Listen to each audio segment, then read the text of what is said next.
اعوذ باللہ من الشیطان الرجیم بسم اللہ الرحمن الرحیم۔ اب آ گیا ہے کلائمیکس اس سورہ کا۔ یہ آج کے ہم مسلمانوں کے لیے قرآن مجید کی اہم ترین آیت ہے۔ دین کا کانسیپٹ ہمارا کیا ہے؟ حکومت انگریز کی ہوتی رہے، ہمیں کیا نمازیں پڑھنی، روزے رکھنے ہیں۔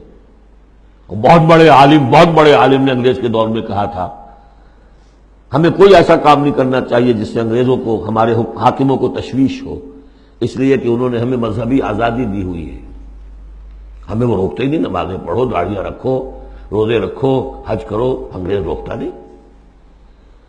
جس پر پھر علامہ اقبال نے پھپتی چست کی تھی کہ ملا کو جو ہے ہند میں سجدے کی اجازت، ناداں یہ سمجھتا ہے کہ اسلام ہے آزاد۔ اسلام کہاں آزاد ہے؟ کیا قرآن کا قانون نافذ ہے؟ وہاں تو قانون فوجداری ہند ہے، ضابطۂ دیوانی ہے ہند، ضابطۂ دیوانی ہے، ضابطۂ فوجداری کس کا؟ انگریز کا۔ کس کا قانون؟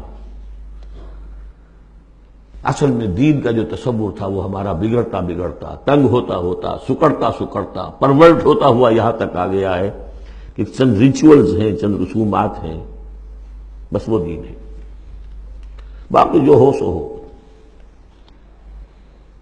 یہاں ذرا اس آیت کو آپ دیکھیے۔ ایک تو یہ کہ اس اعتبار سے اہم ترین ہے کہ ہمارے اس تصور دین کو چیلنج کرنے والی، جھنجھوڑنے والی۔ دوسرا یہ کہ واقعہ یہ ہے کہ میں سمجھتا ہوں کہ پوری انسانی تاریخ میں ایسی اڑیاں انقلابی عبارت کہیں آپ کو نہ مل سکے جو اس ایک آیت میں ہے، اور ڈنکے کی چوٹ دھڑلے کے ساتھ، ناٹ چیوئنگ دی ورڈز، کھل کر بات کی۔ غور کیجئے کہ حرف سمجھیے، لقد ارسلنا رسلنا بالبینات، ہم نے بھیجا اپنے رسولوں کو واضح نشانیوں کے ساتھ، وانزلنا معہم الکتاب والمیزان، اور ہم نے ان کے ساتھ کتاب اتاری، میزان اتاری۔ یہ سب کچھ کس لیے کیا؟ لیقوم الناس بالقسط، تاکہ لوگ عدل پر قائم ہوں۔ یہ قرآن اس لیے اتارا کہ اس کی قرآن خوانی کی مجلسیں ہو جائیں، یا قرات کی محفلیں ہو جائیں، یا خطاطی کی نمائشیں ہو جائیں؟ اللہ اللہ خیر سر۔ 40 من کا قرآن ہم نے لکھ لیا ہے سونے کے تاروں سے، بہت تیر مارا ہے۔ قرآن اس لیے نازل ہوا تھا، نظام کسی اور کا، قانون پہ راضی اوروں کے۔ مولانا ماہر القادری صاحب کا جو شعر تھا، یہ مجھ سے عقیدت کے دعوے، قانون پہ راضی اوروں کے، یوں بھی مجھے رسوا کرتے ہیں، ویسے بھی رلایا جاتا ہوں۔ تو قرآن اس لیے تو نہیں ہے، قرآن تو آیا جو نظام لے کر آیا اسے قائم کرو، جو میزان لے کر آیا اسے نظم کرو، جو شریعت لے کر آیا اسے نافذ کرو۔ اگر یہ نہیں تو بابا پھر سب کہانیاں، عمرے کرتے رہو ہر سال، باقی سارا دھندا سودی کاروبار، دین جو ہے، بلڈنگیں بناؤ، عیش کرو، ہاں عمرہ کراؤ۔ گنگا نہا آیا جیسے ہندو پاک ہو گیا، ایسے عمرہ جو ہے کرائے پاک صاف ہو گیا۔ یہ ہے آپ کا دین، آج کا دین۔ غور کر لیجیے اس کو، نظام عدل و قسط۔ پھر ذرا نوٹ کیجئے، اب تو چونکہ ہم ترجمہ قرآن کرتے ہوئے کہاں تک، آخر تک پہنچ گئے۔ آل عمران میں فرمایا اللہ کیا ہے؟ قائما بالقسط۔ سورہ نساء میں فرمایا مسلمانوں تمہیں کس لیے ہم نے اٹھایا ہے؟ یا ایھا الذین آمنوا کونوا قوامین بالقسط شہداء للہ، عدل و انصاف کو قائم کرنے والے بن کر کھڑے ہو۔ سورہ مائدہ میں فرمایا یا ایھا الذین آمنوا کونوا قوامین للہ شہداء بالقسط۔ پھر سورہ شورى تو ابھی پڑھی ہم نے، زیادہ دور نہیں ہوئی، حضور سے کہا گیا کہ کہہ دو وَأُمِرْتُ لِأَعْدِلَ بَيْنَكُمْ، مجھے حکم ہوا ہے تمہارے مابین عدل قائم کروں، میں صرف واعظ کہنے نہیں آیا۔ اللہ الذی انزل الکتاب بالحق والمیزان، یہ بھی آیت سورہ شورى میں ہم پڑھ چکے ہیں، وہی کتاب اور میزان کا لفظ یہاں بھی آ گیا ہے۔ لقد ارسلنا رسلنا بالبینات وانزلنا معهم الکتاب والمیزان لیقوم الناس بالقسط. یہ عدل جو قرآن لے کر آیا یہ نظام عدل ہے، عدل و قسط ہے، اسے نافذ کرو. پھر وہ ہم پڑھ چکے سورہ مائدہ میں قل یا اہل الکتاب لستم علی شیء حتی تقیموا التوراۃ والانجیل وما انزل الیکم من ربکم. کہہ دیجئے اے نبی ان سے، اے کتاب والو تمہاری کوئی حیثیت نہیں ہے جب تک کہ تم قائم نہیں کرتے تورات کو اور انجیل کو اور جو کچھ تمہارے اوپر نازل کیا گیا تمہارے رب کی طرف سے. یاد ہوگا کہ میں نے کہا تھا یہاں لفظ قرآن رکھ کر دیکھیے، قل یا اہل القرآن لستم علی شیء حتی تقیموا القرآن وما انزل الیکم من ربکم. اے قرآن والو تمہاری کوئی حیثیت نہیں ہے. You have no face to talk to us.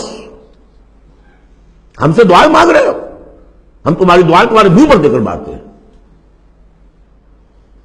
تم نے وہ قرآن نافذ کیا یا اس کی تلاوت کی؟ تراویح میں سن لیا پورے رمضان میں ایک قرآن تو بڑا تیر مار دیا، کیا اس کا ایک حرف نہ سمجھاؤ؟ لقد ارسلنا رسلنا بالبینات وانزلنا معهم الکتاب والمیزان لیقوم الناس بالقسط. اور عدل کے راستے میں تو رکاوٹ ڈالیں گے وہ لوگ کہ جو ایکسپلائٹ کر رہے ہیں. جاگیردار کبھی چاہے گا کہ جاگیریں ختم ہو جائیں، وہ تو ٹیکس دینے کو تیار نہیں. آپ کہتے ہیں جاگیرداری ختم ہو جائے. ہاں کوئی ہو سکتا ہے ایسا بھی جاگیردار شریف النفس، کوئی سرمایہ دار ایسا ہو سکتا ہے شریف النفس، لیکن شاذ ہوگا وہ، کوئی ہوگا، اکثر و بیشتر تو نہیں ہوں گے. ابو بکر بھی ایمان لے آئے تھے، اونچے طبقے سے تھے. عثمان بھی ایمان لے آئے تھے، اونچے طبقے سے تھے. اکثر و بیشتر تو نہیں. اکثر و بیشتر تو ریزسٹ کریں گے، سٹیٹس کو چاہیں گے. وہ چاہیں گے نظام کے اندر کوئی تبدیلی نہ آئے. ہمارے اس کے ساتھ مفادات وابستہ ہیں، ہمارے انٹرسٹ ہیں، ویسٹڈ انٹرسٹ. ہمیں ان سے پریولیجز ملی ہوئی ہے اس نظام سے. نظام بدلے گا تو ہم گئے. ایسے لوگوں کی سرکوبی کے لیے ہم نے لوہا بھی اتارا ہے.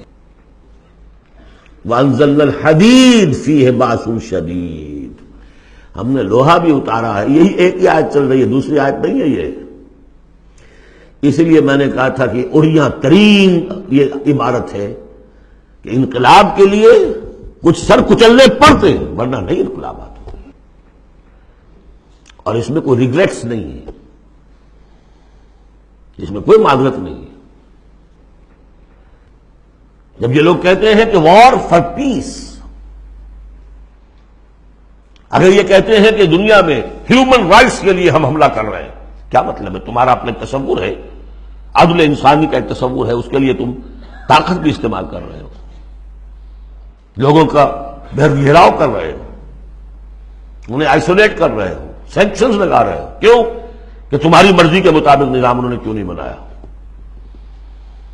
تو اہل ایمان کو اللہ نے ایک نظام دیا ہے، وہ اللہ کا دیا ہوا نظام ہے، وہ عدل و قسط پر مبنی ہے. اس نظام کو قائم کرنے کے لیے وہ اگر طاقت بھی ہوگا تو استعمال کریں گے. ہاں طاقت نہیں ہے تو ٹھیک ہے، پڑے ہوئے اس میں یہ کہ طاقت فراہم کرو، دعوت دو، لوگ جمع ہوں، اس کے لیے تن من دھن لگانے کا عہد کریں، ان کی تربیت ہو. محمد رسول اللہ کیا کر رہے تھے مکے میں 12 برس تک؟ وہ آپ نے طاقت تیار کی. وہ طاقت جو ہے پھر کوڑا بن گیا جب تو کوڑا دے کر مارا ہے باطل کے اوپر. بل نقذف بالحق علی الباطل فیدمغہ، ہم باطل کے اوپر حق کو مارتے ہیں جو اس کا بھیجا نکال دیتا ہے. فاذا ہوا زاہق، یہی ہوا. لیکن اس دوران میں، اس پروسیس میں اہل ایمان کو جانیں دینی پڑیں گی، تکلیفیں جھیلنی ہوگی، گھر بار چھوڑنے ہوں گے، جان و مال کے نقصانات برداشت کرنے ہوں گے. یہ ہے انقلابی عمل. وَأَنزَلْنَا الْحَدِيدَ فِيهِ بَأْسٌ شَدِيدٌ، ہم نے اتارا لوہا، اس میں بڑی جنگ کی صلاحیت ہے، ہتھیار بنتا ہے. وَمَنَافِعُ لِلنَّاسِ، لوگوں کے لیے کچھ اور منفعت بھی ہے. اصل میں تو یہ تلوار اور نیزے اور ڈھال کے لیے ہے. باقی یہ کہ چمٹا پھگنی اور توا بھی تم نے بنا لیے، چلو کوئی بات نہیں. اب تو وہ چمٹا پھگنی اور توے کا دور بھی گزر گیا. وَلِيَعْلَمَ اللَّهُ مَن يَنصُرُهُ وَرُسُلَهُ بِالْغَيْبِ، اللہ دیکھنا چاہتا ہے کہ کون ہے اس کے وہ وفادار بندے جو لوہے کی طاقت کو ہاتھ میں لے کر اللہ کی اور اس کے رسولوں کی مدد کرتے ہیں غیب میں ہونے کے باوجود۔ دین اللہ کا ہے، اور اسے غالب کرنے کے لیے جو اللہ کے بندے میدان میں آ گئے گویا کہ وہ اللہ کے مددگار ہیں۔ یا ایھا الذین آمنوا کونوا انصار اللہ۔ اگرچہ دین نافذ کرنا اور قائم کرنا فرض منصبی محمد رسول اللہ کا ہے۔ هو الذی ارسل رسولہ بالہدی ودین الحق لیظہرہ علی الدین کلہ، جو ان کے انصار بن گئے، مددگار بن گئے، وہ اللہ کے مددگار، رسول کے مددگار۔ یہ مضمون جب آئے گا ابھی نکھر کر، اور اس ایک آیت کی شرح سمجھ لیجئے کہ جو سورہ صف میں آئے گی، اس لیے کہ یہ جو آیا ہے وہ یہ جمع کا صیغہ ہے۔ لقد ارسلنا رسلنا بالبینات، رسولوں کو بھیجا، اور تین چیزیں دے کر بھیجا، بینات، کتاب اور میزان۔ لقد ارسلنا رسلنا بالبینات ایک، وانزلنا معهم الکتاب نمبر 2، والمیزان نمبر 3، تاکہ عدل پر قائم ہو۔ حضور کے بارے میں اب آیت آئی، هو الذی ارسل رسولہ بالہدی ودین الحق، دو چیزیں دے کر بھیجا، تیسری نہیں۔ کیا مطلب؟ بینات اور الہدی ایک ہو گئے ہیں، کتاب اور معجزہ ایک ہو گئے، یہ قرآن ہی معجزہ ہے محمد رسول اللہ صلی اللہ علیہ وسلم کا۔ ریڈیوس ہو کر تین چیزیں محمد کے معاملے میں صلی اللہ علیہ وسلم دو رہ گئی ہیں۔ الہدی، اسی میں قانون ہے، کتاب ہے، اور یہی معجزہ ہے، محمد رسول اللہ کا معجزہ یہ ہے۔ ہاں، میزان مکمل ہو کر دین حق کی شکل اختیار کر چکی ہے، میزان عدل و قسط، اب دین حق۔ هو الذی ارسل رسولہ بالہدی ودین الحق لیظہرہ علی الدین کلہ ولو کرہ المشرکون۔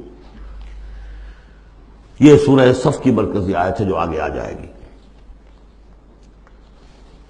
لقد ارسلنا رسلنا بالبینات وانزلنا معهم الکتاب والمیزان لیقوم الناس بالقسط وانزلنا الحدید فیہ بأس شدید ومنافع للناس ولیعلم اللہ من ینصرہ ورسلہ بالغیب ان اللہ قوی عزیز۔